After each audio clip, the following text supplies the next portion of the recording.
Assalamualaikum, selamat sore menjelang malam. Salam Rahayu.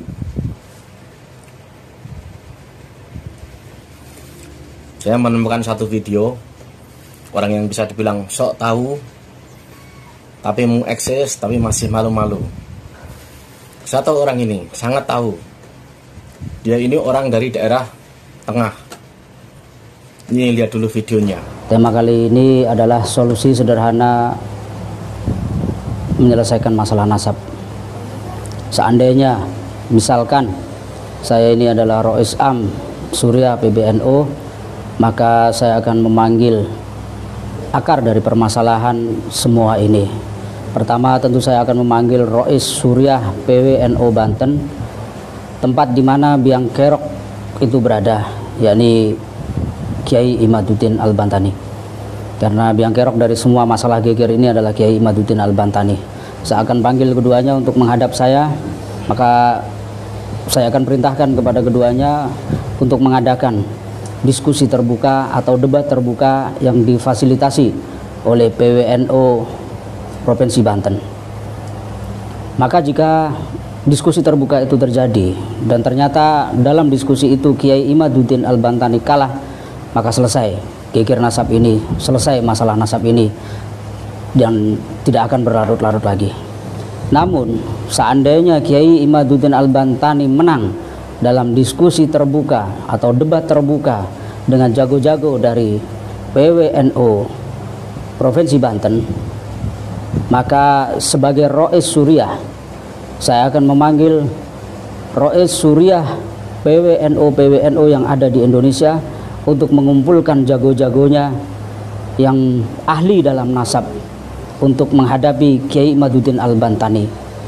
Namun jika ternyata dalam diskusi terbuka Kiai Imaduddin menang melawan jago-jago jawara-jawara ahli nasab yang ditunjuk oleh PWNO yang ada di seluruh Indonesia, maka saya akan kumpulkan semua Rois Surya PWNO yang ada di Indonesia ini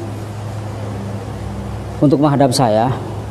Lalu saya akan memerintahkan kepada PBNO untuk membuat surat rekomendasi atau surat undangan resmi dari PBNO untuk mempertemukan Kiai Imaduddin Al-Bantani dengan Robitoh Alawiyah, pihak yang bersangkutan, pihak yang dibatalkan nasabnya oleh Kiai Imaduddin Al-Bantani.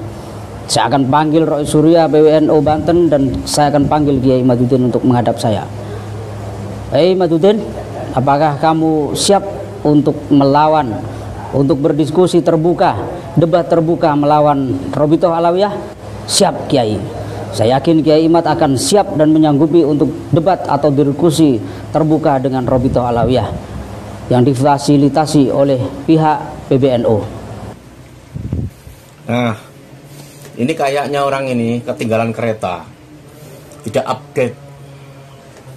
Justru yang tidak disukai Kiai Imad itu, dia itu jika diadu domba dengan orang-orang sesama pribumi, karena mereka itu inginnya seperti itu.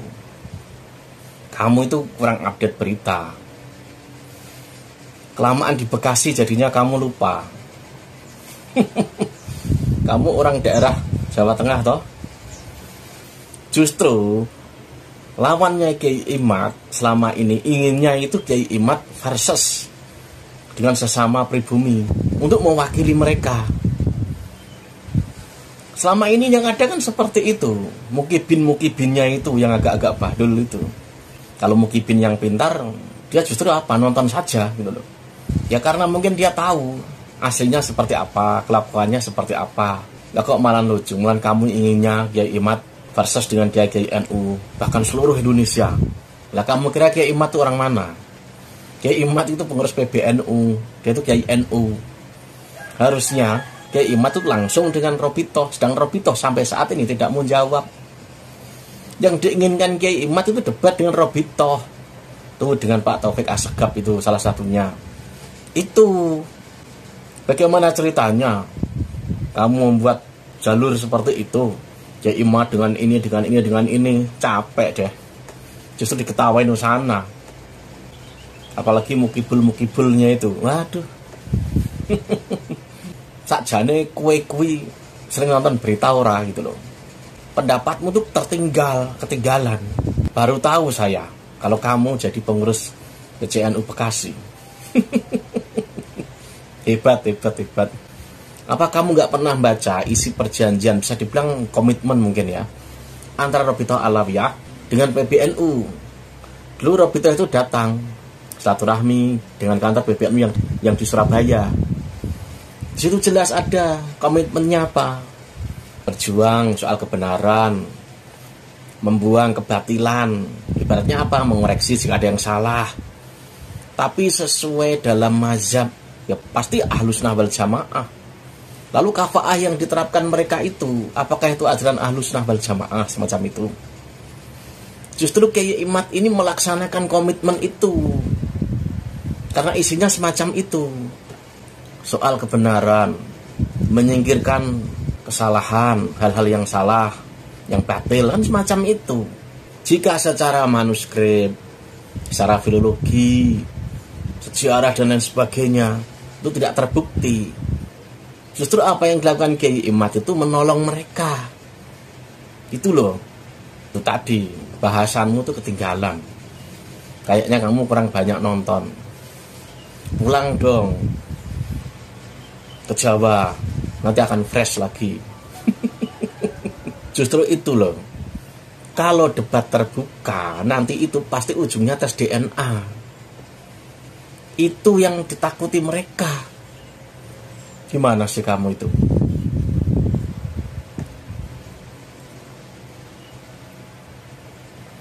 Dalam jangka jarak ratusan tahun, cara apa yang bisa dipakai untuk membuktikan bahwa mereka itu zuriat Nabi?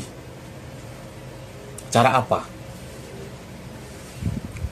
Di alam modern seperti ini, satu hal cara yang bisa dipakai untuk menentukan sesungguhnya nyambung atau tidak itu kan tes DNA. Daripada misalkan kitab sejaman yang itu tidak ada, lalu apa? Ibaratnya itu dari berbagai macam ramuan ini, mana tuh yang paling mendekati?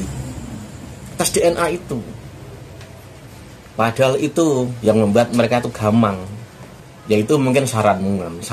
Tapi saranmu itu banyak, saya yakin banyak dianggap orang itu ketinggalan. Karena sudah berkali-kali Kiai Imad itu mengirim surat resmi, tapi yang jelas sudah ada usaha-usaha ke sana. Itu udah lama. Itu tadi. Seperti apa? Bertepuk